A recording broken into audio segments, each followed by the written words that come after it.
OBC SC ST को झांसा देने वाले अखिलेश यादव पीडीए का नारा देकर उत्तर प्रदेश के 80 में से 37 सीटें भले ही जीत लिया हो, लेकिन जिस तरह से चुनाव के पहले अखिलेश यादव जातिगत जनगणना या फिर 69,000 शिक्षक भर्ती मामलों में जिस तरह से आवाज उठाते थे, 37 सीटें जीतने के बाद अखिलेश यादव चुप सा हो गए हैं।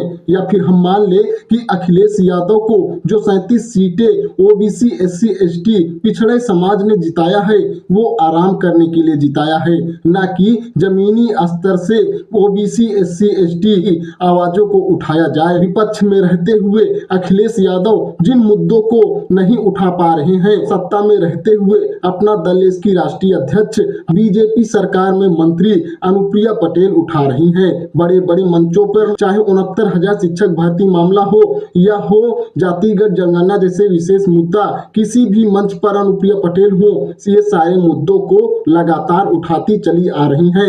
एक कार्यक्रम में अनुप्रिया पटेल ने तो यहाँ तक भी कह दिया था कि बीजेपी सरकार ने उनके सारे मसलों को हल किया है, एक मसला रह गया है जो है 69,000 शिक्षक भर्ती, और इसके लिए हम निरंतर प्रयास कर रहे हैं। अब आप समझिए, सत्ता पक्ष में रहते हुए जो सरकार से बगावत करे, ओबीसी एससी एसटी पिछड़े समाज के हक और हुकूमत की लड़ाई के लिए सरकार में रहकर सरकार से बगावत कर रहे हैं, तो वहीं दूसरी तरफ विपक्ष में रहते हुए पिछड़ा दलित अल्पसंख्यक का नारा देने वाले अखिलेश यादव पीडीए के दम पर ही 37 सीटें जीतने में कामयाबी हासिल किया। लेकिन जब बात 69,000 शिक्षक भर्ती की आई, जातिगत जनगणना की बात आई, तब अखिलेश यादव को इन मुद्दों के लिए समय ही नहीं मिल पा रहा है। अखिलेश यादव को उनकी पार्टी के कार्यक्रम के लिए समय मिल रहा है, लेकिन इन सारे मुद्दे के लिए अखिलेश यादव के पास समय ही नहीं बच रहा है। विपक्ष में रहकर पीडीए का नारा दिया और फिर ओबीसी एससी एसटी को झांसा देकर